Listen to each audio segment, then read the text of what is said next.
All right, we are. Welcome back, ladies and gentlemen. So really bad at this. Um, Off to a start of the new year. By the time everybody is listening to this, we have crossed over, Lord willing, to 225, 2025. I don't even know how you're supposed to say it. Yeah. New year, baby. New Year. 2025. 2025. Let's start it off with a really bad toast. Raise your glass of whatever with us. Yeah. We all fall, but we say don't trip. We all been called, but all stall a bit. We all stand tall until that time we slip. Just admit, without the grace of God, Oh, I'm I'm really really bad. bad at bad at this. this. Yeah. Absolutely.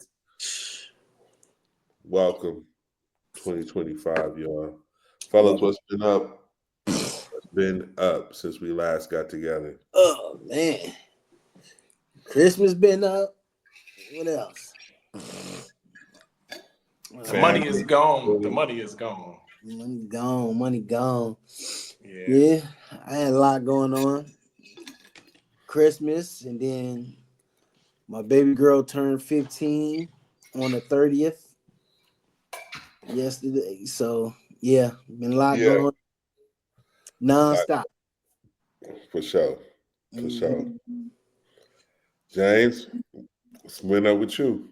Man, just maintaining, trying to keep a couple dollars so I can pay some bills after Christmas is right. But looking forward to just new adventures this year, man. It's gonna be some fun stuff going on if I have my way. Like what? Oh, a lot of travel, a lot of travel. I think I'm feeling good about this new little project I'm on with this YouTube channel to go along with what we do on here. So I'm looking forward to that too. That's gonna be dope. What's that about? Oh man, I've always had like this passion for helping people become closer to Christ. So discipleship, I've always enjoyed the people that came alongside me and helped me develop in my walk with Christ. And so I think that there's a need for that online. A lot of stuff that I see online is really helpful. It's a lot of really helpful stuff, but there's also a lot of stuff that's just, man, it's not going to help. So I want to bring a practical approach to stuff. I think that's what people have always kind of responded and said, just just bringing a practical approach to our walk. So that's what it'll be. That's what the whole channel will be about. About helping people with their walk? Yeah. Discipleship. That's always, for decades that's been my thing. So I'm looking forward to bringing that to a different platform. Continuing the same stuff I've been doing at whatever church I've been, whether it's with Buki and them or with y'all. Yeah. So what does that look like online? Just a channel, just me talking, just a YouTube channel, just me talking. That's it. I might have some interviews on there, bring some other, some subject matter experts in there, let Yeah. them, bring their 2 cents to the table. Because I think the pastors have like an angle on this that we'll never have. So I always like tapping them and a lot of stuff that they've helped me with over the years. So I just want to, like cut up into little bite-sized pieces for people who may be just brand new to the faith or in between churches. Remember how it felt to be in between churches, or you remember how it felt to just be like, I don't know if this is the right spot for me. I just need to see what else is out there. I think there's Hmm. been mediums that I've been a part of, or there's been help that I've gotten from just hearing like, oh, there's other ways to think about this. There's other ways to process this Christian walk. And sometimes the exposure that you needed can open your eyes to like, oh, maybe I don't fit in this group. Maybe there's a different type of group that I need to be a part of that kind of talks, it speaks my language a little bit better, a little bit differently. So I want to be that voice because that's all that's been helped me that's helped me get to where I feel like, okay, I found my tribe. I know where I'm supposed to be. I know where I fit. Because there's so many different flavors of Christianity. Hmm. So the more you hear about like, oh, okay, this dude right here, he got like a hip hop edge to him. I might need to be over there. Or this person over there, oh, they got a more academic approach to it. That might help me a lot more. Like when we run into people like Eric Mason, or when we run into people like um, some of the different John Piper, different types that Mm-hmm. kind of helped you see things from a different angle. It helped you understand, like, oh, okay, I'm not tripping. I do need to hear this a little bit differently than the way I've been hearing it. Yeah. So I'm hoping to throw my hat in there, try to be a part of that, because Yeah. that's I something think I've been that. passionate about forever. Yeah, I think that that diversity helps, and I think what's so dope. I think God just like orchestrates that for us because we always. I think we start with our I don't know. I want to say our comfort zones. We start with people who I guess whoever, depending on how you come to the faith, but you start with the people who were witnessing to you, or you came across, or you started going somewhere. You start there, That's right. and then it seemed like over time, God just starts exposing you to those different like flavors you were saying, and different in different whether it's denominations or like you said like flavors, but and some of the stuff you it's kind of like almost like introducing children to vegetables. Sometimes it's like this is going to be good for you, but it don't taste good in the beginning. In the beginning, or it depends on what you've been eating though prior to that. but over time you start seeing how different those different aspects can help. They have pros, and I think some of them unfortunately have some cons with them too.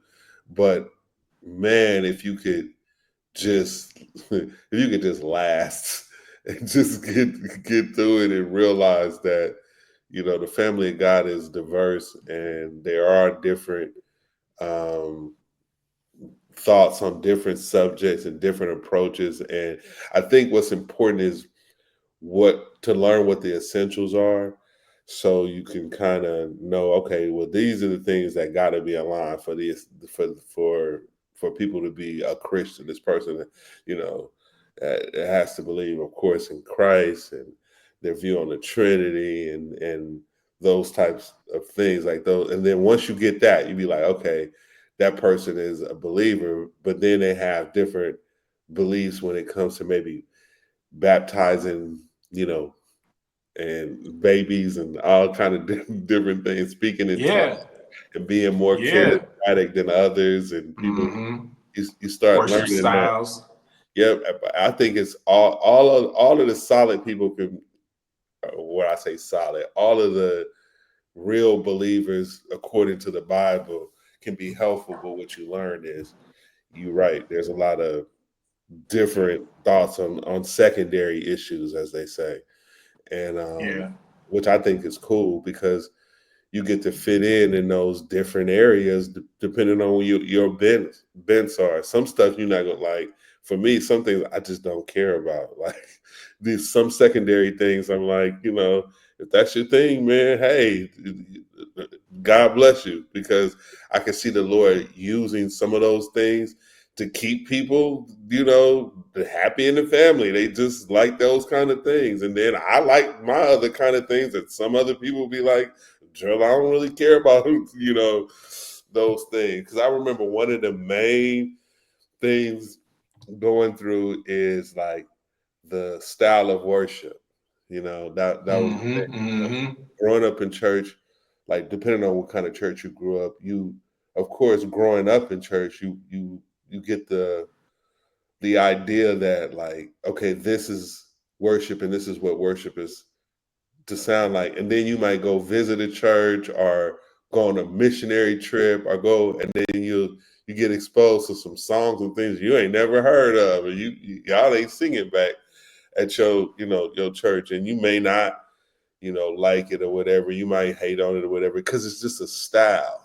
But at the same time, you can't like be like, you can't hate on it. You don't want to slander it. You know what I Can't mean? throw a whole group of Christians away because of the way they do Because or don't it's sing. exactly. So But if you young, but think about, like, if you new in the faith and somebody has shown you like that real aggressive, energetic praise and worship, you might think that's the only one God wants. true, So true. somebody has to come along and say, hey, that's okay if you have real energetic, real physical outbursts of praise and worship, but that's not the only thing you'll see in scripture. So Yeah, that's not the only thing you want to be measuring Yep. your biblical expectations with. So like stuff like that, man, we didn't know. Think about all the times where we come across something or somebody, a book or a service or a mentor, and they started showing us different aspects of the Christian walk, and we were like, oh man, it was such a light bulb moment, and it made you more gentle, it made you more compassionate, it didn't make you more aggressive. It made you Yeah. less aggressive. Like, oh, okay, here's another angle that I didn't know about. Let me calm down a little bit, especially if you're in your 20s. Like Yeah. we was all running in our 20s. And Yeah. if we saw something different, like, oh, it's time to fight, right? Yeah. It's Yeah. time to fight. I want to help people close that gap. I don't want them to take 10 years to figure out, like, hey, we don't have to fight about everything, fam. Yeah. I don't know how the end times are going to unravel as far as all Yeah. the different things in Revelation, but I Yeah. can assure you that there's a lot of us that disagree about that are still going to get to heaven. Yeah. And I Yeah. think We don't have to fight. essentials, and We don't have to fight about that. What you gonna yeah. say, Boo? No, I said I think the essentials and non-essentials is very important in like new believers. You know what I'm saying? Because I Mm-hmm. mean, even those that grew up in the church, around the church, they have this way of thinking, and you be like, bruh, for the last 20 years, yeah, y'all was off, bro. You know what I'm saying? When you Yeah. come Yeah. off, you know what I'm saying? That's Not hard saying to it, swallow sometimes yeah, too. it But is. go ahead. Yeah, and it's not saying that like, oh y'all, like, oh, your leadership wasn't saved or anything, y'all wasn't. You know what I'm saying? It's just saying like, yeah, y'all off on that, bro. Like, you got to give room for grace for some things, and like some things just doesn't matter at this point in time. You know what I'm saying? Mm-hmm. Yeah. And like people need to hear that. Like, bro, like you can't disqualify somebody, Yeah. for certain things. You know what I'm saying? Mm-hmm. Yeah, and I That's think that that's we really do. how. Oh, go ahead. No, go ahead. I was gonna say that's really how a lot of us connected.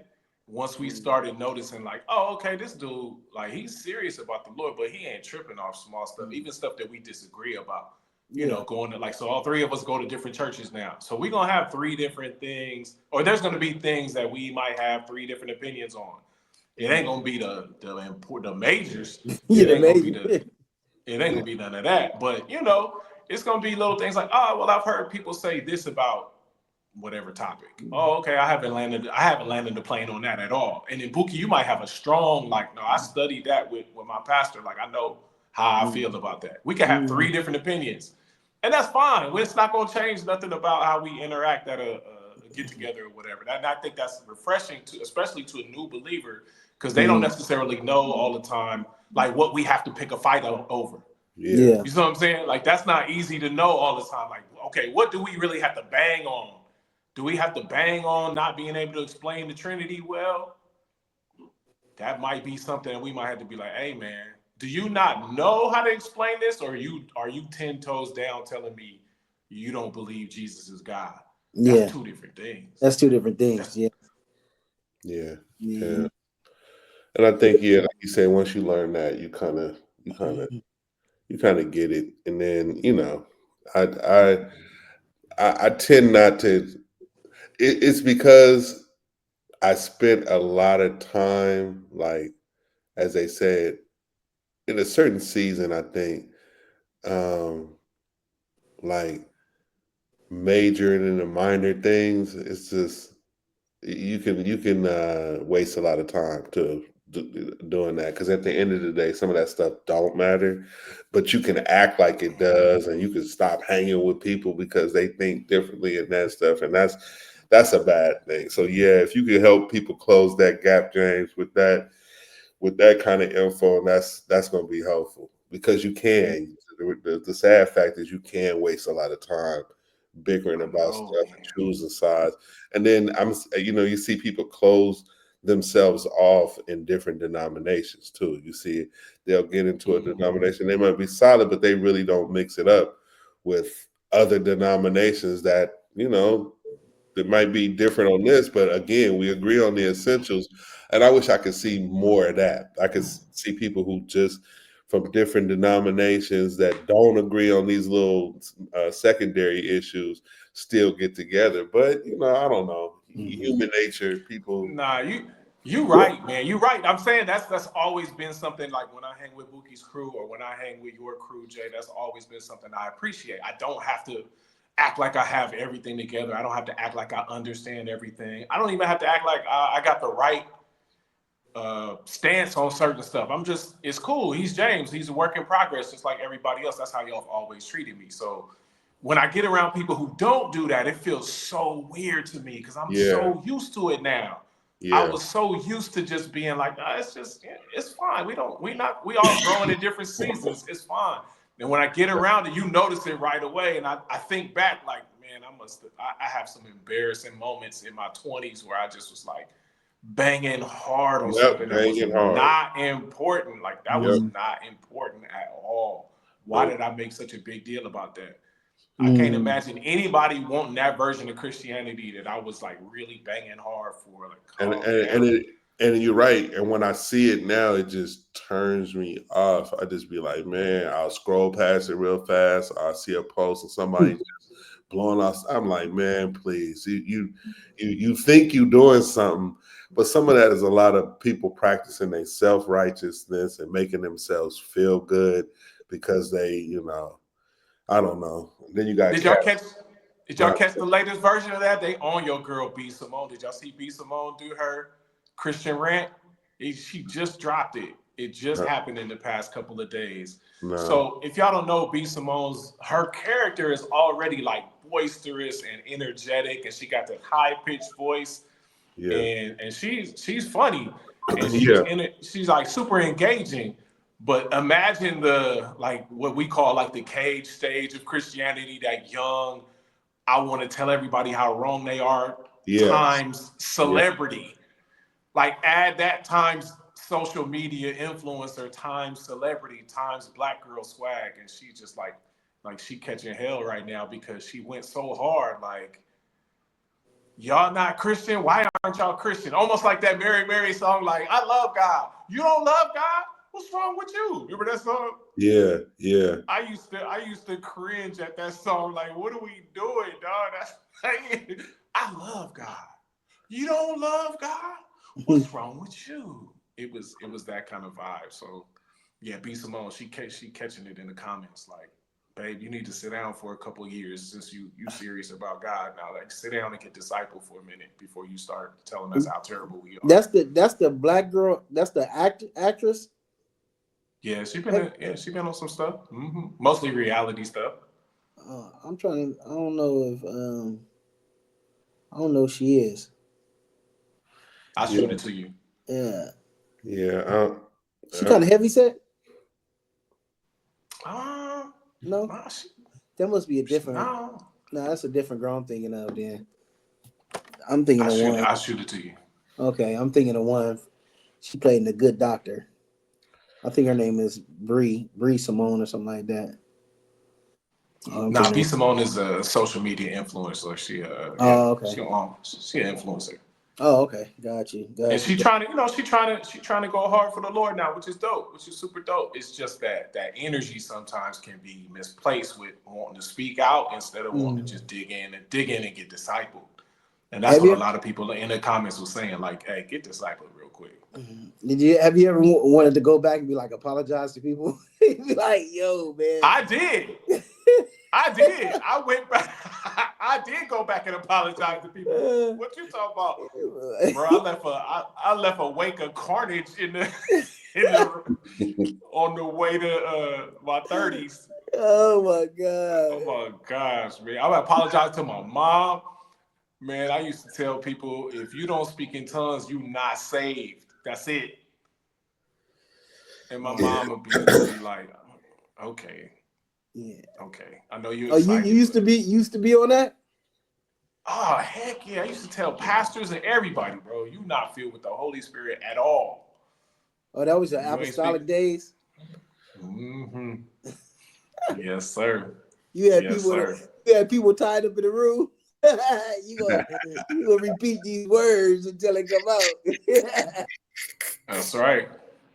That's right. Oh, hey, old people hostage. Oh my God. Yeah, you ain't leaving. You gotta tarry for the Holy Ghost. Yeah, you needed to apologize for that. Yeah. I feel Nah, it. but you're right. I think it just happens, especially like you say, even though I hate to pick on the 20 somethings, but that's when I look back on my life too. I mean, mid 20s, late 20s was, he was very dogmatic on certain things.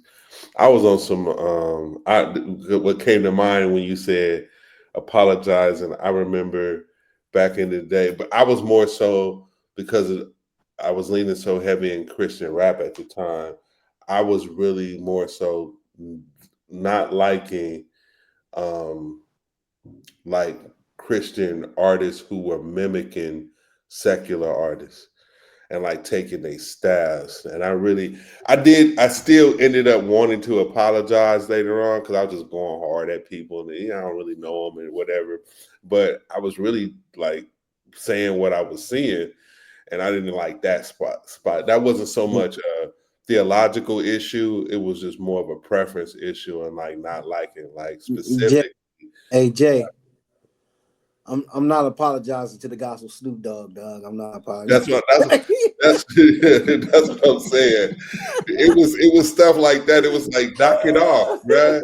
We have enough baggage to deal with already. Just believing in Jesus and praying to God and doing the basics like that come with its drama, and then you want to act like somebody else. And I'm like, dude, that is not helping us at all. That's making us look. And take the name of the artist and put gospel in front of it.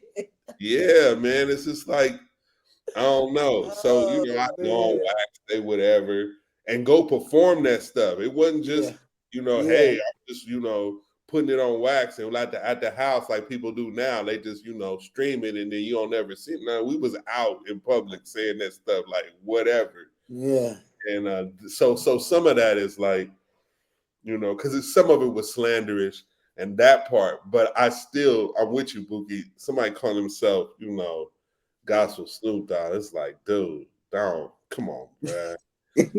How effective, like, but at the same time, if that dude reached one person that making it happen, we all be chilling there in eternity.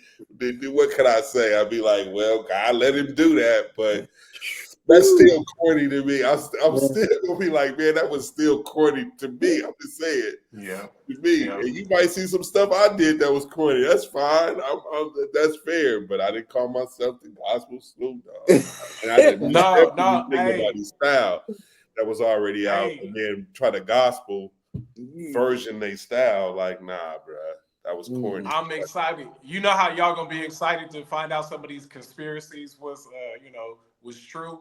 Yeah. When we get to heaven, I'm gonna be excited to find out how much Jesus was like, nah, dog, that was corny, dog. That was corny. You should not have been doing that in my name. You should Yeah, not. don't put that on my name, dog. Don't put that on my name. Don't put that on me. I did not tell you to do that. I'm looking he'd be forward like, to I hearing love a couple you, of but those. that wasn't helpful. He'd be like, oh, No, man. four people got saved, like you said, Jay. I used it anyway. But trust me, that was not how that art form was supposed to be used when I invented it. I'm looking forward to hearing that. Because there's so many scriptures about doing stuff with excellence. There's so many scriptures when he talks about calling the musicians, and he says, go get the people that are skilled at sculpting, painting, clothing, whatever craft you can think of. You can see the scriptures love. That man faded out. What happened?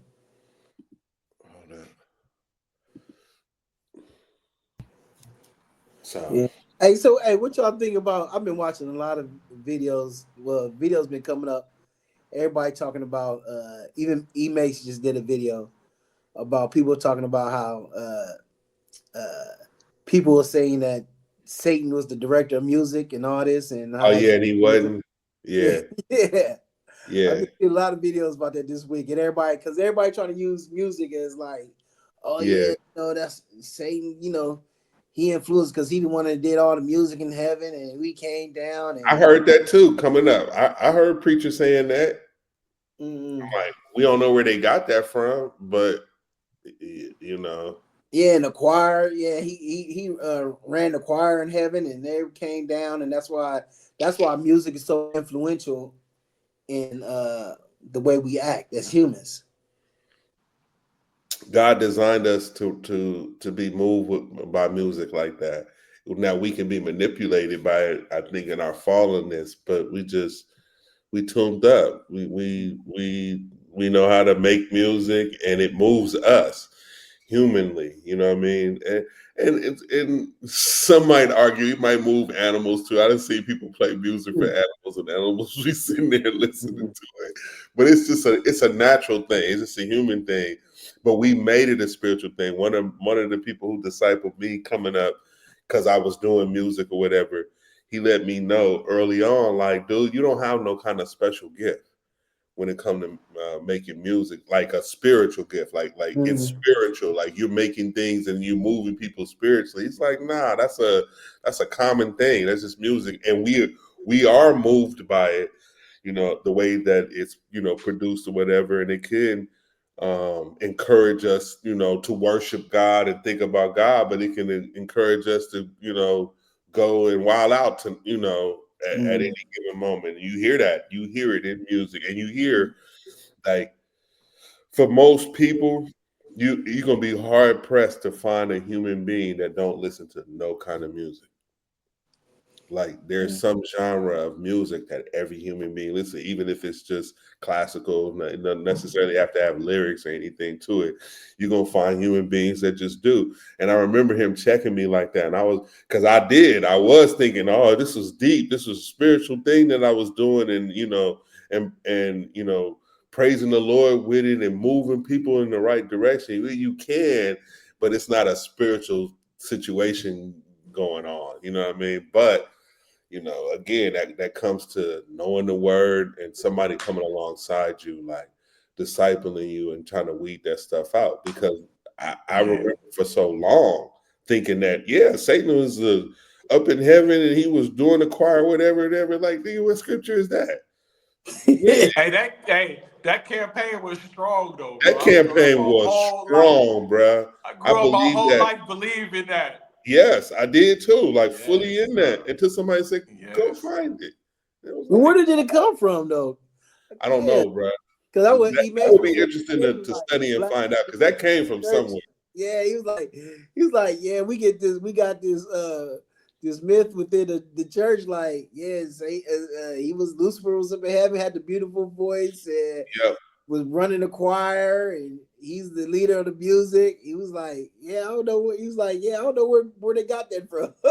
And I was like, yeah, I'm so glad.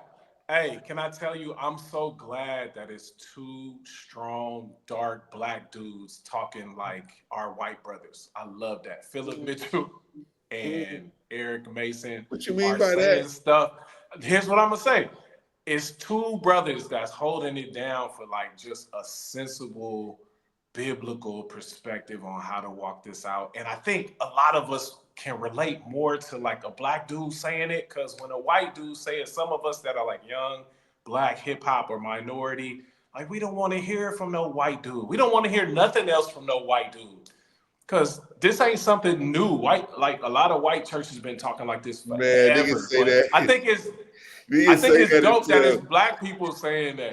niggas say that until that white man be like, "Well, I can tell you where to invest your capital," and then start leaning like, "Can you say that again?"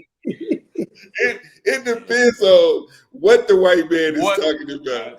If he talking about how to come up and how he done flips, a couple properties or whatever in your neighborhood, you'll be like, wait a minute, you did what? That's a You got fact. what kind of law or whatever? Yeah. But when How you open your LLC? What you do? what Yeah. you do? What We you do start. It's again? funny how we start listening to him, but I feel you. You stupid for that. You Nah, stupid for but that. I feel you on that though, James, because we did, and I most definitely, I personally, went through. Um, I don't want to hear, at some point, um, what some white brother or sister would say, and here was the reason: because it was a turning point for a lot of people, and unfortunately, some people have, as of recently, said that it was certain issues like this that helped that help them leave the faith or get out of the faith. And what happened was we innocently, like I grew up in the black church, so predominantly black, whatever. Then later on, I say mid 20, late 20s, I get married. I start to understand. God opens up the doors, like, and I hate to say this because I don't hate to say it, but it's just the truth. But I remember a turning point where we was doing a nameless fellowship, and then Idol King came and was saying stuff like, "Man, TD Jakes might not be the business. He ain't the dude to be listening to." And that was like blasphemy in the black church. If you was in predominantly black church, so like, Jakes, what's wrong with TD Jakes? And then you start getting to, theological issues and challenges with that. Jakes was getting dissed by some other black men. And it was just like, where is this coming from? But it was theological. They had the challenges, things about the Trinity, stuff we ain't got to get into right now, whatever. And I was like, oh, okay, dang. And I was moving unknowingly, but no, I can't say totally unknowing, but we were moving in more reform circles now. And I was then open because I've been listening to all black people and black people on TV and all this stuff with like Creflo and Price and all of them at that time. And it was normal to me, at that point. And then, but God was opening up my eye to the fact, like, nah, they a little bit off in certain areas. Yeah, you was doing bad. Exactly. But they was common on TV. You know what I mean? I was doing a lot of TV ministry at that point. So then it was like, okay, now I'm open to hear from some people who don't look like me.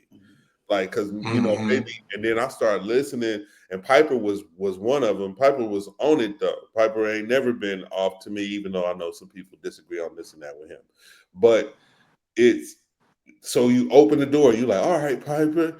Then it was MacArthur. MacArthur was, one of the big dogs at the time. This dude got his own Bibles in schools and commentary or whatever he's a dude. And then you started listening more to him, and then you cool, and then some social issues would happen. It's like something social about racism and how it should be handled and all this other stuff. And then the white man would be trying to tell me how to how to handle these things and how I should be feeling about them. And I was feeling weird about it and rolled with it for a minute. And then you realize, like, nah, you don't have to. Like we were saying earlier, these are secondary issues. So I don't really have to, roll with you. And then some of them made you feel like, well, if you didn't roll with their secondary issues, then you might not be saved. And I didn't like that. I was like, nah, bro, that's not how it got to be about these essentials. That and me dissing Jesus, that helps me not to be saved and maybe going in the wrong direction, not all this other stuff. And then that turns into, man, I don't want to hear no white man tell me, nothing. Then it turns to that. So it's like, it's this progression that happens. But now it's like, I can listen to my white brothers, I can listen to my Asian brothers, I can listen to whoever is solid and speaking the biblical truth, knowing that I'm not going to agree on every secondary issue with you, and nor should I, and just enjoy the diversity of the kingdom at this point. So, but I know how people, they got to that, I ain't listen to no white man, blah, blah, blah, and they left the faith. You see them at that point, be like, man, bump this, Christianity to the whatever. And that's just the excuse, in my opinion. To now, they want to do. James, you should like when you do your YouTube, you should point like people to some solid cats, dog. You already know that's gonna be all over the website, all over it. That's all. Because that was one of the major. That was like one of my major issues, like who to listen to. You know what I'm saying? It's like now I got to sit here and listen to all these people and try to dissect. You know what I'm saying? Like, there should be some people that I can listen to, dog. You know what I'm saying? And I can see that being worse now with social media. We didn't even have social media at the time. Yeah. MySpace. You know what I'm saying? So like you saying, it was like whoever you see run through on TV, you be like, oh, who BET threw up there today? Let me check out who BET got on there Or y'all remember the Word Network? I was about to say that. In the Word Network, we be like, You be they like, flipping through people. Don't forget TBN. They got all kind yeah, of people coming through there. You be, and every now and then it'll be somebody solid on yeah, TBN, but then it'll be all kind of some extra people, and man, you got to use discernment. And the only way the discernment is growing is knowing your word, knowing what the Bible say about these things, and then you can kind of sit there and start laughing at certain things or whatever and be like, roll your eyes or whatever, and can still not lose your faith in God. Just know that there's just going to be some extra, cats out there. But yeah, James, pointing people to people that we know are solid and giving them, and now at this point, you can give them diversity. You can give them, you yeah. can That's what I'm cat, saying. a white cat. You can give them a brother. You can give them hip hop, non-hip hop, real academic, Reform, not real reform, reform. You know what I'm real saying? bookwormy Little charismatic, seminary. because my boy Mason I'm is a okay little with that. charismatic, and I'm Yeah. with that. You watch his worship services, I'm like, boy, that boy at home now. He ain't always been like that too, but he at home Yeah, now. this. But you can go from E Mace to Charlie Dates to Yeah, you know what I'm saying to even Rudy. You know what I'm saying? Like you got a yeah, ex-Mexican gangster, young pastor. You know what I'm saying? So it's something for everybody out there. And there's some absolutely. solid cats. You know what I'm saying? And that to me, that's just a reflection of God's plan of the world to come, His eternity, and what it's going to look like. And if the scriptures say every tribe and every tongue will be there, it's not surprising that God is raising up different people from different tribes and different tongues, and people connecting with them. It's just that's just how it is. But yeah, it's good to have somebody help you and point you to those people. Because when you're just out here by yourself, you might live in a town, it might be you, and maybe you might be married, you might be young, you and your wifey married, but y'all don't really know nobody yet, and you ain't really connected. So you on TV. But now with social media, it's like, man, it's hundreds and hundreds. James just mentioned somebody tonight, Boki, me and you wasn't even familiar with. But obviously, a whole bunch of people are familiar with it. It's a lot of that going on, nowadays. It's like people building up crowds and we not even knowing them. You know what I mean? And you can do that because of social media. So Hey, I remember when I first like started to try to live holy and all that.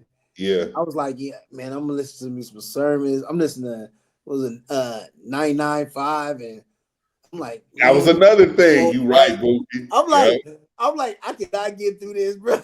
I'm like, I cannot get through this, bro. And I'm Man. like, man, my attention span for this is just like, woo. And Boy, then you I weren't the got only one. remember I got introduced to Paul Shepherd after that. Yeah. Remember Shepherd? Yeah. Like And, Hank Hanegraaff, the Bible answer man. hey, That's that was what it. on Hank 99.5. Hanegraaff was the only thing I could.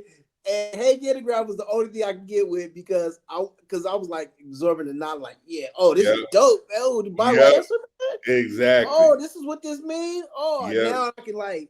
Yep. But woo, all that after that, was it the focus on the family and So the family would get rough sometimes. It would be dope, and they would have their dope moments, but it would get rough, especially politically. They was talking like everybody had just like wonderful houses and homes in the suburbs. I couldn't relate. That was another thing. I couldn't relate at culturally, all. it was like, yeah. I don't live where you guys live. It sounds wonderful. I love it. Right. It sounded it wasn't fair at all, but I couldn't sit through it. Yeah, they was trying to help. They would they know was where trying to help, but I couldn't. I was gonna say they would know where those fire harvest festivals was though. And boy, I remember showing up to a few of those when Lisi was little and going out to them other cultures and other areas that had bigger budgets than the one at my house. And boy, I remember enjoying some of those. Like, oh, okay, I see what y'all doing over here. Yeah, and, you know, I got introduced to Tony Evans at Promise Keepers. Yeah, that's at old. Dodger Stadium. Promise Keepers, man, that was like in 92, 94, something like that. Yeah. Right. That's Bookie, did you go with us? Did you go with us to that Journey of Bethlehem thing during Christmas time? Man. I Journey of Bethlehem was fire. I don't think they do it anymore. We was by that church not too long ago. But boy, Hey, you talking about you talk now? See, that big was budget. that was the abundance, and that was most definitely trying to do like I don't know. I guess I don't want to say amusement park because it wasn't that. It was I don't even know. It's kind of its own category, but it was trying to tell the story of Christmas or whatever in all different stages. They got Mary in there having birth in the manger. I'm like, and you walking through all the different stages, and they got it all set up. Like, nigga, they brought you in that story. For real? Like, Hey, the angels showed up. The angels showed up on the roof, man. yeah, they did. The angels was on the roof. On the I'm roof. talking about this is a 4-story high school looking building. They on the roof. They got the lights. They got the songs going. As soon as they start singing, they show up. You like, damn, that's probably how angels did show up like that too. That was dope. So again, this is all from the diversity of the kingdom, though. You know what I mean? I could have been at my little church in the hood or whatever doing our plays, and I used to love those too. I used to love prayer breakfasts because that seemed to be a black people thing that I used to love. Prayer breakfast. I love the good prayer breakfast, man, on me. And trying to win the centerpiece, boy. I'm telling you, I've been in church. Hey, it was like 6 minutes of prayer at them prayer breakfasts. This prayer breakfast had hardly nothing to do with prayer. It was like six minutes of prayer and lots of eggs and bacon. Looking back, that joint was like fundraisers. That's what they were. They would rent like a little hotel banquet, sell tickets, to it or whatever. Of course, you probably covering some of the costs of the banquet or what have you. And then doing raffles and that kind of stuff. But I think it was more so to raise money at certain churches. Now, every church didn't do that. But I remember my grandmother like stayed at them. And they like her home church used to have them all the time. Man, them events, the church events was like, man, people they look forward to that joint, man. That's like, man, the Christian Super Bowl. You know what I'm saying? Exactly. Wait, you be like, yo, going to the prayer breakfast and woo. And they go dress up, and everybody's gonna look their best and have a whole little time, eat breakfast together, and all them tables and stuff. But I ain't gonna front. And some of that stuff was cool with me. Yeah, the convocations. Hey, y'all been to them convocations? Which ones? It's a conference. That's a very churchy way to say we had a conference. Tawana used to do those when she first got into the faith. They used to have her, but she didn't know no better. They used to have her at all of those conferences. But I did later on, went to a few of them.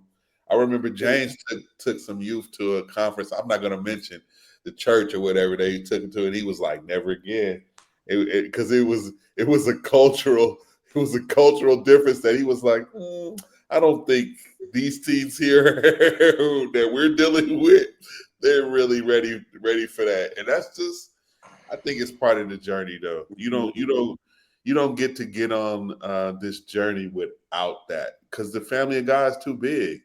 It's too big, and you move around, especially being in the city too. You know what I mean? We Southern California, you got, man, how many churches? How many opportunities? You got Northern California. You know what I'm saying? You get, we going to go visit this church here or some kind of retreat. And when you did some kind of retreat that you went that had multiple churches, it was usually different cultures or whatever. You was exposed to different things then. It's going to happen in that sense. Unless you in small town USA and you ain't never moving nowhere and you just at the family church, whatever, that's a whole different I remember to one of the ushering conventions. Now, that sounds wild. No. Oh my God. Man, I can only imagine. Man, it was like, we represent the Western Diocese. We like, I even sit back like, what am I doing here?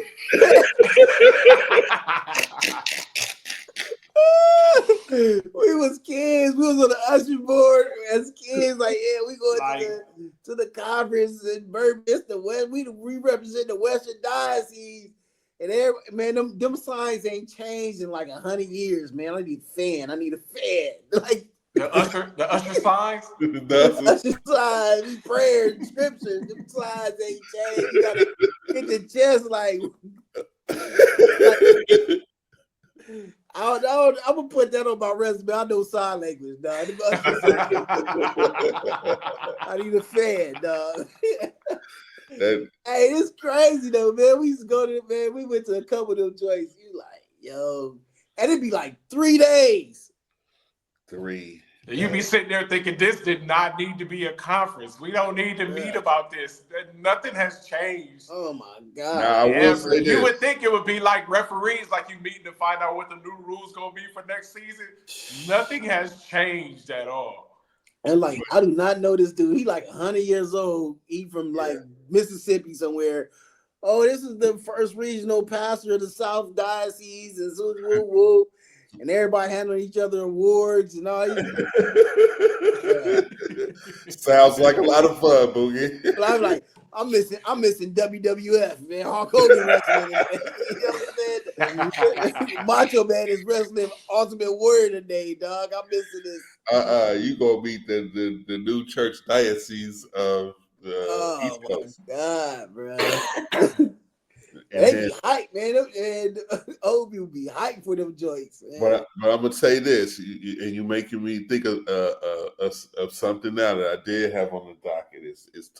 We talking about the change of culture, bro, and we jump into really what I've done. For those who don't know, I've moved to Georgia, and all I gotta say is this, brother. Let me tell y'all something. I was in a liberal culture for Southern California all my life. And I didn't jump into a conservative culture. Man, give it up for the conservative culture, brother. Give it up. I wish I could turn the explosion up. This is what I have discovered. And I traveled, here a few times. But now I've lived here for a full week, and I'm gonna tell y'all something right now that make you feel weird. Coming from Southern California, coming to LA, and then moving to the South where there's Southern hospitality. I was concerned. I ain't gonna lie. I was concerned at first when it was like, "Yo, you moving to a red state, Jerrold. You've been in a blue state. Now you moving to a red state. You sure you want to do that? You sure?" Them people might be, extreme, whatever, but just like everything in America, our kids, go experience it for yourself. Don't let these people tell you nothing. Go experience this stuff for yourself and see. There may be some drawbacks, and we'll talk about that if I get there. But the cons is this. Man, people just are like that. Southern hospitality is a real thing, bro. These people may be conservative and not be wild and not be wanting, dispensaries in their neighborhood and those types of things. But I am not mad at them. I am seeing the results of being wild conservative folks out here. Is peaceful, bro. It's way more peaceful than I could imagine. And the first thing you think is, well, there's going to be a lot of racist white people. Man, I ain't met the nicest white people out in America since I came out here in this week, this 1 week. But I can't say that. It's like that in Arkansas too. Man, this kind of stuff happened. And I done seen it not just from white folks. I seen it from black folks too. Man, I was coming out of Target, and we still waiting for our stuff to get here. That's why I'm sitting in an empty room right now, because we ain't got no furniture or nothing delivered just yet. So I'm just getting some chairs and a little table or something so we can eat off of or whatever while we're here and waiting for our stuff. So I got a whole cart full of stuff, and I got chairs on the bottom. You know how you can put stuff underneath the cart or whatever. And I'm pushing it back to the car, and the stuff slide out of the bottom of it, the chairs and some other stuff. I'm like, dang, man, people ran over to my cart. Oh, just help, ain't said nothing or whatever, just ran over and just started helping me. In the same parking lot, old white man coming across on his little scooter, you know what I mean, the little like handicap scooter, whatever. But he's stuck. He's stuck. Two hood looking dudes. Two. That's why I say it'd be black and white. Two hood looking dudes hop out the car, help this dude get his cart on the thing. No questions asked. Like, nigga, this is what we do around here. This, this what you just leave people just in help, and and you just so it's Just stuck. South Central Los Angeles. Nobody cared. This Hey, stuff bro. happening to you. Nobody cares. Hey, But they it's would have so robbed them. liberal. Go ahead. Yeah, Bookie. You I said said they what? would have robbed them. That's an opportunity. Exactly. That's where I'm from. Bookie, that's what I understand. I'm like, so I'm sitting here scratching my head. No matter what, we going around getting things, at the store, toiletries, whatever for the house. So I'm going to different places. Plus, we got to buy mattresses and this. So I'm in different stores. Every place I go into, everybody, it just seems like they just super nice. Everybody speaking to you, everybody, and then because it's a conservative ville and it's kind of like Bible Belt, people are unapologetically saved and love Jesus and don't care. And it's in their business. You walk into business all on the wall. It's everywhere. They wearing t-shirts. You like, nigga, where am I at? Because I'm from South Central Los Angeles, been there all my life. And there's believers there, but the way that it's just like it's normal for us to love Jesus. It's not you got to tuck it away at the business. You don't want to offend nobody. You don't want to turn nobody off. And that was a lot of the culture there. And I adapted to it. But it was like now I'm in this conservative area, and I'm like, man, these people seem normal.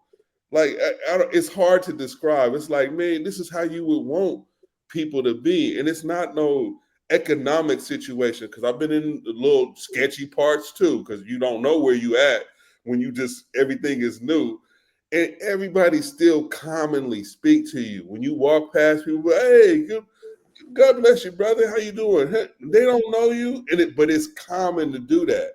And from where I'm from, nigga, it's common to do the exact opposite. Where it's like, keep your head down. You don't know that person. You ain't got to speak to them. And for me, what I learned is some of that, if I be honest, some of that was getting to me. And I didn't know it, but God most definitely has shown me that. Like that was getting to you socially. You was wishing that you would come in certain places and people would just acknowledge you just on some, hey, how you doing? Especially in businesses. You know what I mean? I'm about to spend my money and you acting like you don't want me to even be here. You ain't even paying attention to me. And I'm up in here. I got questions. I'm looking like I got questions. And so what I'm learning is like so far, man, in this culture, though, man, I could tell you like a minute ago, I would be telling you, oh, liberal was the best way to be because in my mind, you can be who you want to be. No, nobody like, putting anything on you. And it's not like somebody's telling you to love Jesus here and you got to be whatever. And you seeing them shun certain people. You just seeing people just be normal in a sense, like where you should be. Like normal's not the best word, but it's just that I'm noticing that, man, I was in a culture that I don't know has at some point, or maybe it's just because it's big city. Because my sister-in-law said the same thing that she didn't want to. She was from she lived in Boston for a little bit, and she lived in Cali and grew up with Tawana for a little bit and went to school there too. So she's seen it, and she was saying like, man, I don't want to live in big cities no more. Then I don't like that vibe. I don't like the vibe of just people just not like caring and just AJ, yeah. how far did you venture away from the house? I know you was making a lot of runs. Like, how many different directions did you go? How far did you go? Like 30 miles max? How Oh far no, away I from the house were went. you driving? I've gone from the house. I've gone at least like 40, 50 miles from the house. Oh, okay. But just around, the 5 or 6 mile radius, it's just been like cool. We had to take Lisi and get her like enrolled in school. These people were more than helpful. People are more accommodating. I had to get when the car got here, the tires was like real, real low. I had to find a tire shop, go up in there, and just get them aired up or whatever. And everybody just welcomed me like they know you. Like, oh, okay. You be standing around some businesses, man. I be standing around LA. Ain't nobody come and say nothing, man. And I done did it plenty of times. Just walked out. It's like whatever, man. Like, like I don't even want to do this today. It's like they know not to do that. And what's so dope is that the kids have been taught that. So it was just like this juice joint I went into, and it was some young cats running it. They looked like they were 13 or 14, probably early 20s. We getting old, so everybody started looking super young.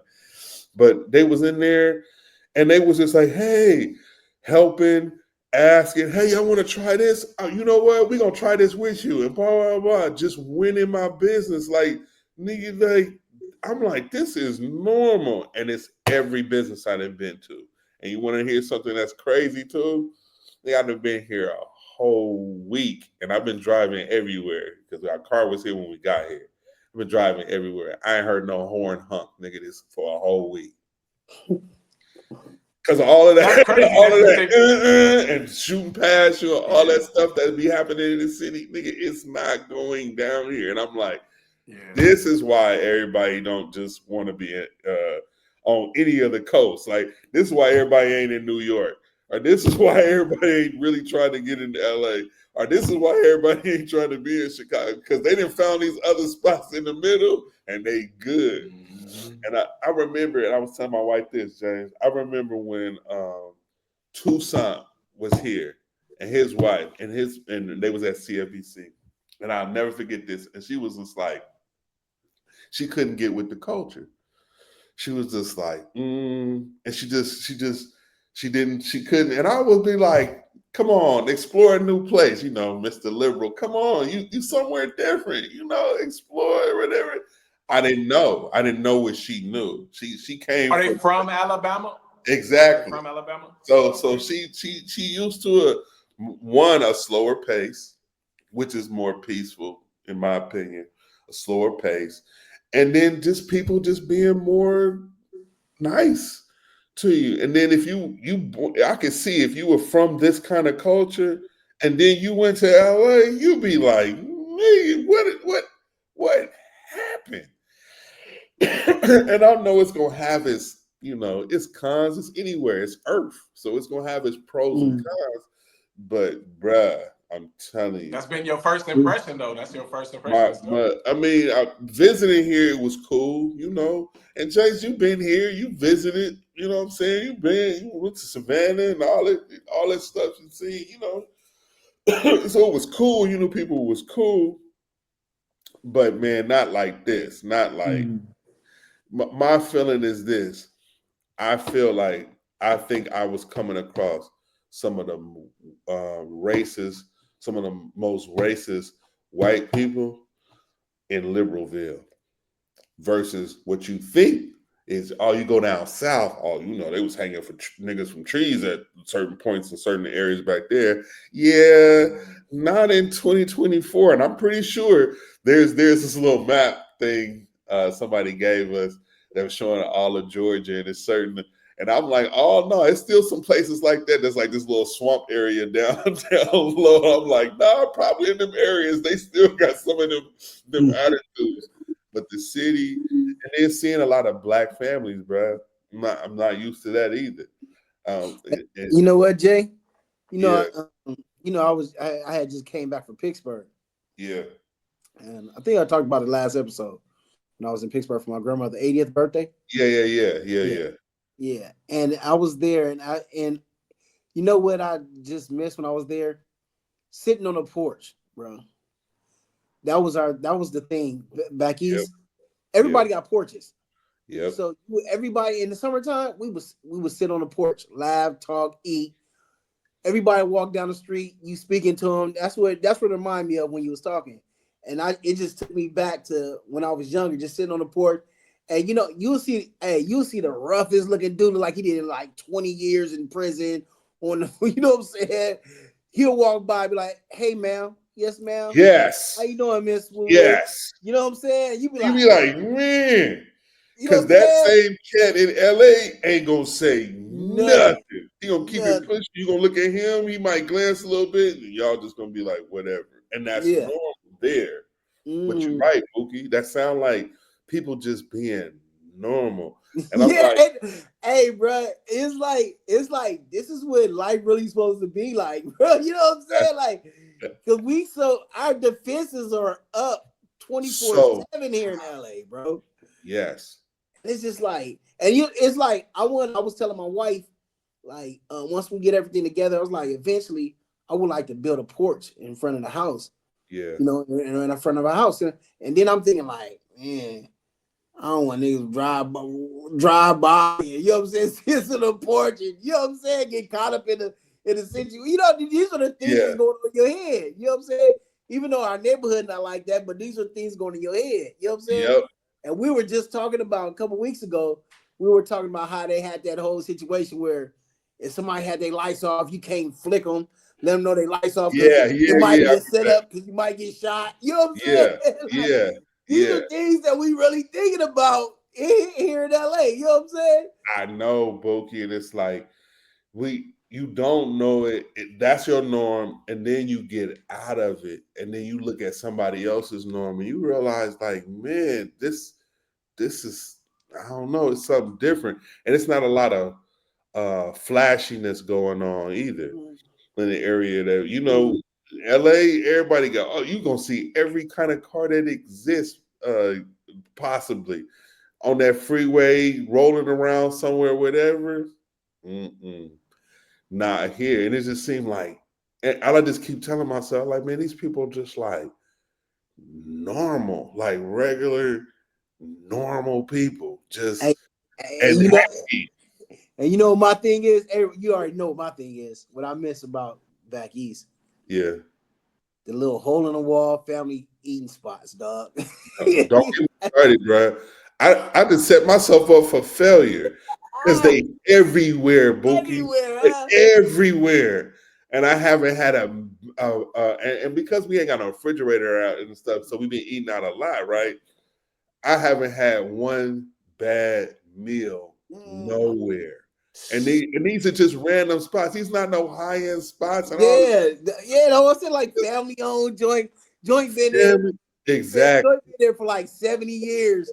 The Exactly. pot been rolling, been on the stove for like 70 years. It still got the sauce in there. You know what I'm And they killing it. You know exactly saying? what I'm talking about. And I'm like, Yeah, yo, man, I can kind of get used to this. yeah. I'm not mad at what I'm experiencing. So I started this whole rant with just realizing it was I was in a liberal culture, and it was sold to me that we were like free. And I can see that in some sense. You're just free because you could do this, Mm. that, you could go whatever, whatever. But it's strange that in that same type of culture, I, I have to be honest, I felt the most racism. I felt like I was being tolerated. And then it's a melting pot, right? So SoCal, you got all kind of people that you probably can't name an ethnicity that's not in Los Angeles, you know. Mm. They didn't set up shops, they got their whole things, they got their stuff going. And I know, and I say this, at one time it may have been most definitely different for Black people in Los Angeles, but it seems like um it's just like everybody else has more stuff going on, have more businesses, has more, and our stuff is more harder to find in SoCal. But it's like here, it's like, okay, it's predominantly, white and black folks here. But you got white folks, running this, that, and third. You got black folks running same types of stuff, like everywhere. And it's like, you don't feel like, dang, where we at?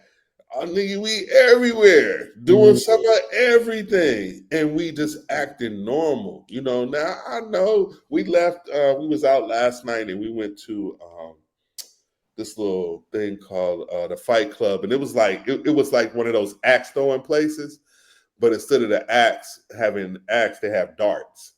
So it's the same concept. So it's like bar food and that kind of thing. So we went there, and that was in Atlanta. That was like downtown. And then on the way leaving, you hit MLK. You know what happens when you hit MLK. MLK in every city. No matter where you are, you hit that MLK. You already know what I'm about to say.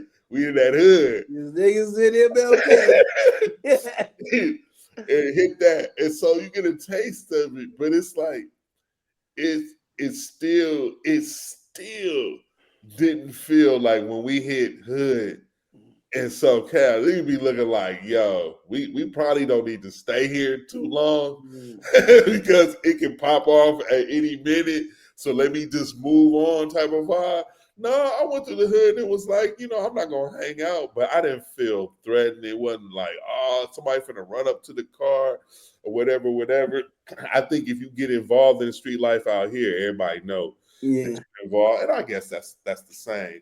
But my point is that I didn't feel that threatened, like I do when I be at home, and not having to like look over my shoulder. Adam was calming me because I go in his house and my South Central, but my first thing to do is what? Lock the door behind Lock the door.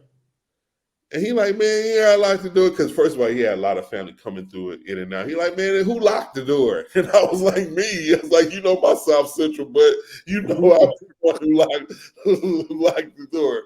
He like, man, we don't be doing that around here, whatever. So it's like people still got that common respect for your things and all that. Not to say that there's no crime. Now, it's crime everywhere, but not at levels. You know what I'm saying, that I just came from.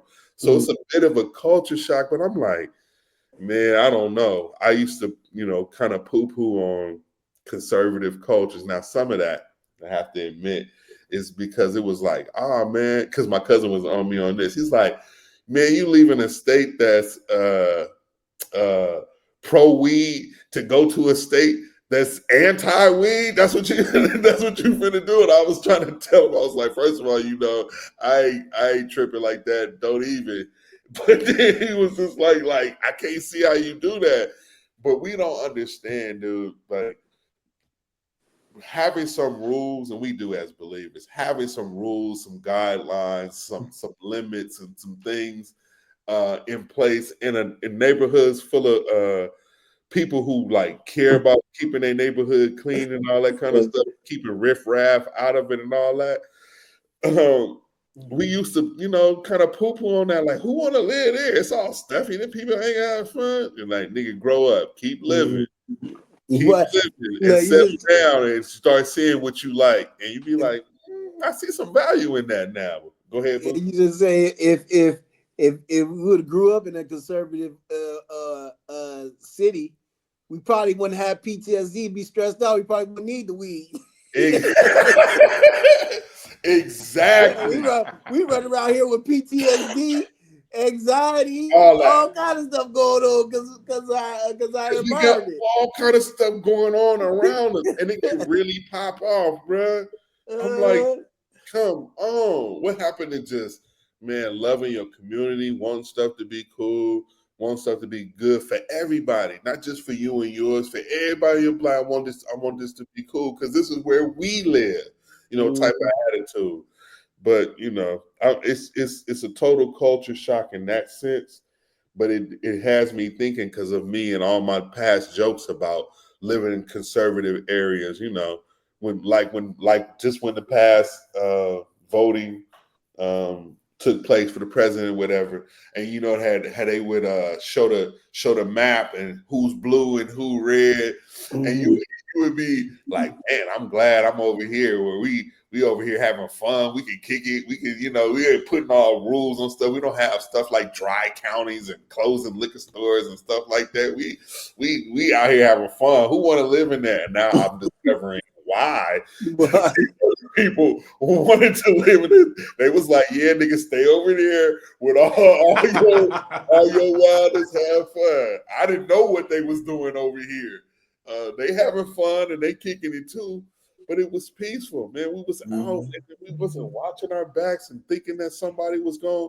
That's why I said that about that place we went, because it wasn't far from the hood. It was around the corner, you know what I'm saying, from the hood, but it was still kind of like, just like downtown can be, downtown LA, you could be at somewhere fly, but you keep walking, you're gonna hit Skid Row. You're gonna be like, nigga, where am I at?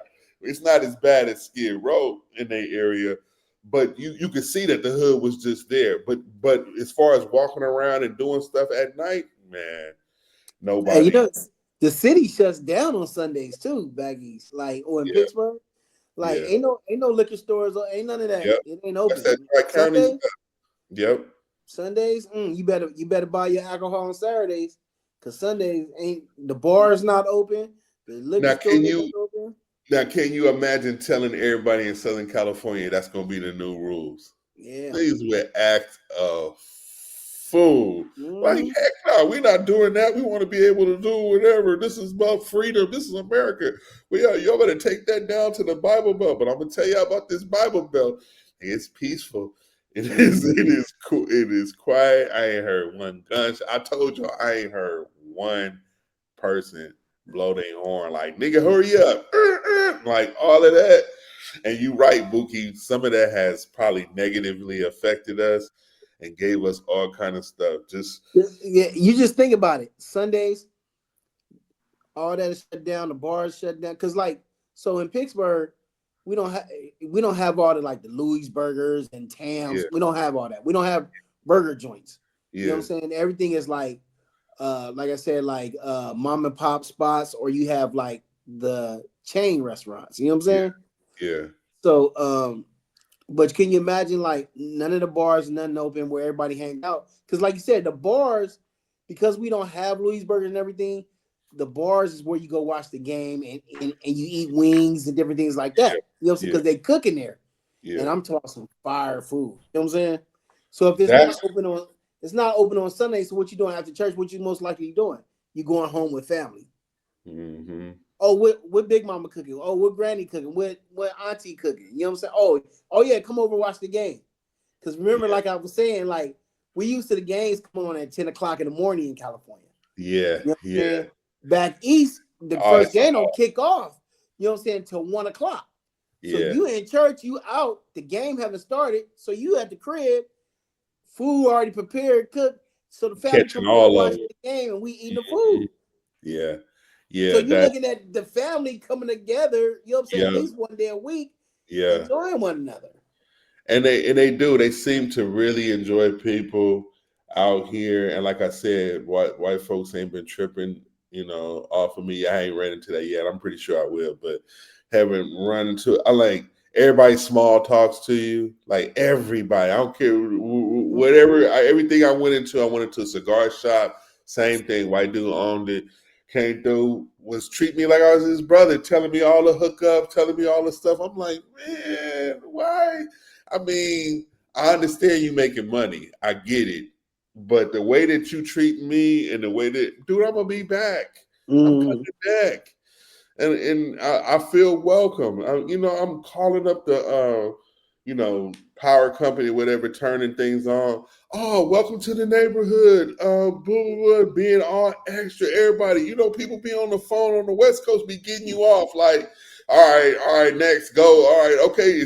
All right, I told you what it is. And moving you like that, I have not experienced that fast-paced attitude. So that's the thing. And then another thing I think what happened we'll move on. But another thing that happened, your boy hit the big 5-0. I just celebrated the big 5-0. Ooh. And you know, it was cool. You know, got with wifey took me out, had a nice little dinner, whatever, with her, and then I hooked up with some friends the next day. That's when we did the dart thing, whatever. And just another thing is just it's just my age too. I'm at this different stage where it's kind of like where I was like open to slow down, like because I'm naturally slowing down, and it's like I done got into an atmosphere that slows down, and it making me feel like okay, this is a pace that I really like. I would hop on the freeway sometimes, nigga. I didn't want to speed. It's just this nigga behind me. It's on me. So I'm picking up the pace and I move. But I started riding the slow lane and everything right before I left. Because it's just, and now what I'm realizing here is like, nah, Jerrold, you slowing down, bro. And Mm. you enjoying a different pace and just normal stuff. Like you were saying, Bookie, just sitting on the porch and all that stuff and bird watching and all that kind of old man stuff is starting to look up. Hey, It's look, very appealing. we was sitting out there looking at a family of deers. Nigga, that's another thing I got in my neighborhood, nigga. I ain't got dragons, I got deer, nigga. Everywhere. I got one of them signs coming into the neighborhood, like niggas a deer crossing, and we was coming in the other night, and sure enough, one and he was standing on the side of the road, big deer, just looking at us as we pull. And I slowed up because I was like, man, I heard they be jumping out, sometimes on the road, and I didn't want him to jump out. And he was looking at me like, man, nigga, a big deer. I think I got a little video of it. Big deer. It might have been a moose. I don't really know if you know your animals yet. You might have been looking at I know my animals, nigga. I know. You just got it. You just got there for a week. You don't know yet. Hey, James. Remember, he was like, "Yeah, that chicken with no wings." Nah, nigga, that chicken that tastes, nigga, foully, nigga. That tastes like extra bird, like nigga. This man bought some ostrich and don't know it. I was like, nigga, this is extra foully. That was the thing. But before, because I want to get to soon, unfortunately, I got to wrap it up today. But I did want us to talk about what y'all both and what we all might be doing, or what we may want to do differently in this year. What's some things y'all think y'all want to do differently in this year? Versus all the years that's passed. What have y'all been thinking about? Not so much a resolution, because I don't know. I think the little resolutions is corny because I don't know too many people who keep them. But what do you just want to do like differently in this year? I'm slowing down this year, dog. In what way? Like for the last 2 years, I've been school Yeah. and part-time job. Yeah. So this year I'm just as soon as we get things rolling at the crib, I'm down. I'm just doing my main job and working at being more present at the crib. You know what I'm saying? Yeah. I need to focus my attention more at the crib. Yeah. Kids getting older, son about to go to college. Yeah. Daughter in high school. So I need to focus. Yeah. You know what I'm saying? I finished with school, all that. You know what I'm saying? It didn't took a lot of time for me last 2 years. Yeah. Because, doing all of that, I mean, fatigue on the body. I'm going home. I'm laying down. You know what I'm saying? Yeah. I need to be more present. Yeah. Especially with my son. You know what I'm saying? Yeah. Yeah. That's cool. How about you, James? It's hard. Go ahead, Bookie. You know what I'm saying? Like it's kind of difficult raising a son, like as far as being a Christian dad, raising a son that's not in tune to like things that's happening in the world. You know what I'm saying? Like as far as being naive, you know what I'm saying? Naive to the world, but trying to show what the world really is, and like him trying to navigating and thinking things are cool and different things is like nah, that's not it. You know what I'm saying? Mm-hmm. Like it's a different because I've known people that have had actually pretty good childhoods that lived in the hood Mm-hmm. and haven't really experienced the hood life, but Mm-hmm. was intrigued by the hood life. You know what I'm saying? Not as far as like doing criminal activities or anything like that, but just being present in the hood. Yep. So it's kind of challenging trying to navigate that. You know what I'm saying? Yeah. Like we live lives that like I said, we got PTSD Yeah. from living I'm in the with you. 80s and I'm 90s. with you. You I know what I'm saying? agree. I South totally Central agree. Compton and all that. And I Yep. mean, it's things that, and sometimes I wonder is like, did we do too much? Like, you always want to do best for your kids. You know what I'm saying? Yeah. You don't want them to go experience the things that you experience. You know what I'm saying? But then Mm-hmm. did we overprotect? Did we over, you know what I'm saying, not allow them to experience? Because like my kids never had to want for anything. You know what I'm saying? Even Yeah. when I didn't have at that moment, they still didn't want because they had family around them that, you know what I'm saying, took Mm-hmm. care of them. You know what I'm saying? And so even like this week, because I've been mad busy, and then like I get off at 5 o'clock. So by the time I get off, it's dark. You know what I'm saying? And Mm-hmm. so one of the brothers at the church, who's like one of my son's mentors, um, took him out driving the other day for me. You know what I'm saying? Mm-hmm. So I had taken my son out driving, Yeah. and um, but since he's out on vacation, you know what I'm saying, he's out of school this week. But I'm getting off at 5 o'clock, so it's dark by the time I get home. You know what I'm saying? Yeah. So he took him out driving, um, and so it's things like that. You know what I'm saying? That I love the community about. You know what I'm saying? Yeah. And Yeah. so like I said, going back to what I said, I think my thing is I need to be. More I'm gonna present. focus and be more present with the family and the home. You know what I'm saying? That's Even dope. with even with the church. You know what I'm saying? Because I ain't really did nothing with the church. I You know what mean, I'm saying? school and work, bro. Yeah, That's a full plate, bro. yeah, Right. I can totally see that. yeah. James, how about you? Man, I feel like I'm totally the opposite of that. Like I feel like I'm gonna go pretty hard this year. Because you've been I chilling. don't. Because you've been kicking it. It's like this year, I just been I'm in slow motion. Yeah, 2024. I've been in slow motion, just kind of doing a Yeah. lot of prep. I'm big on planning out stuff, strategies. I'm big on that, and I think I've lined up stuff enough to know that okay, it's time to execute now. So, since I have older kids who are graduated off in their own trades and doing their own thing, almost driving themselves around. So I got one girl that's just about ready to be driving one of our extra cars around. So Mm-hmm. once all that frees up. And it's like it's different once your kids get into that almost like 20-year-old age. They start to become your peers, and the things that you want them to do become suggestions now. They're not children. They're not 9 years old. They don't have to do what you say. You Yep. know what I mean? When they get to that age where they're still living with us, but they don't have to come home if they don't want to. They don't have to do what I want. They don't have to eat what Mm-hmm. we cook. Yeah. They don't have to do anything. All we do is just let them know what we do and what we're about. We don't force them to go to church. They show up anyway. They drive Yep. themselves to church. So that's Yep. kind of dope. And I think we fostered a environment where it's like, hey, we're building you all into functioning adults. Goals. Yep. We want you to be functional adults. We're not building you into trophies for how special we are as parents. Like that's a waste of time.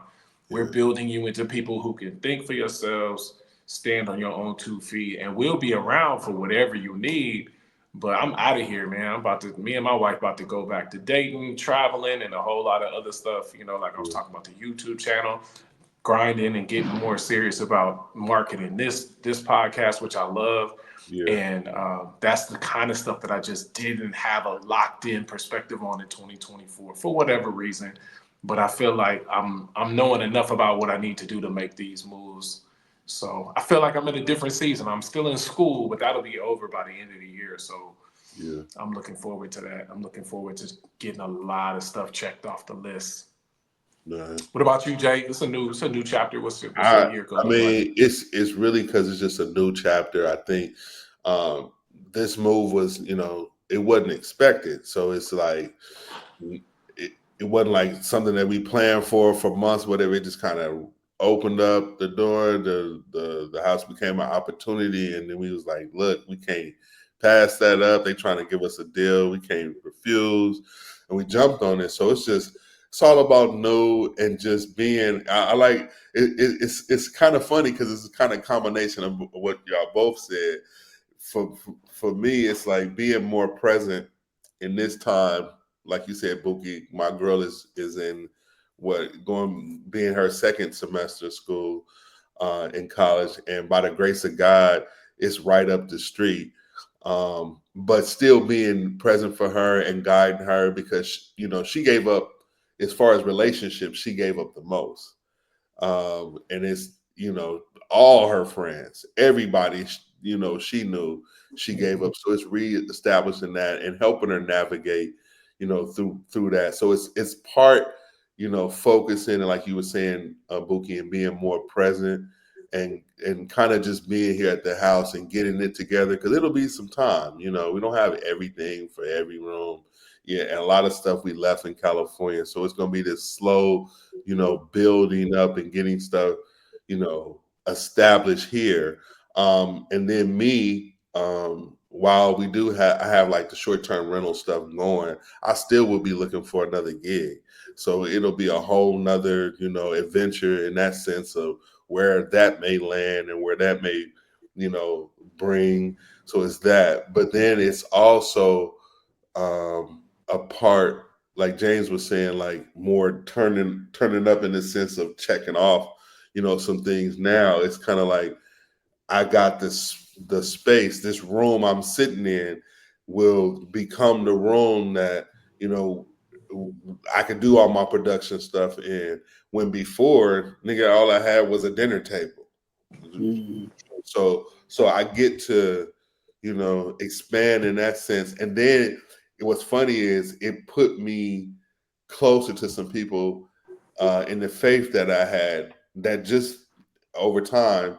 One of them was Epic, Epic, DeAndre and them, Marshall. And then my wife is now by her siblings, in California. I was with my brother and my family and close to them. Now it's flipped. And now she's close to her family, and I'm further away from that. So it's that adjustment. But being able to, you know, it's just enjoy that this new season. It's just so I look forward to doing that kind of in this new year. And for those who are listening, we hope that you are focused and excited about what God may have for you in 2025. And I do want to most definitely thank all of those who are listening. You know who you are, who've been faithfully rocking and faithfully telling us, me, James, and Buki, all got people who've been faithfully telling us that they listening.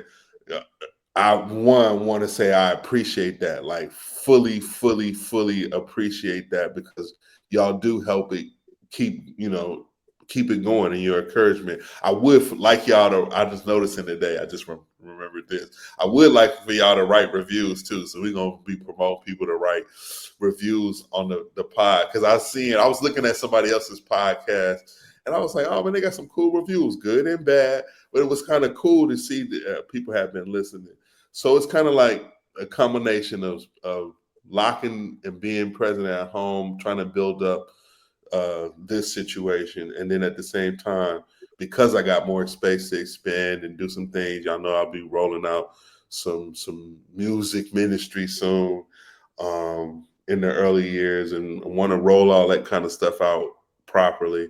That'll be coming as well. So thank y'all again for listening, and most definitely want to raise a toast because that is our time. And yeah, there's nothing else to say beyond that. It goes as so. Thank you. But it goes as so. We all fall, but we stay don't trip.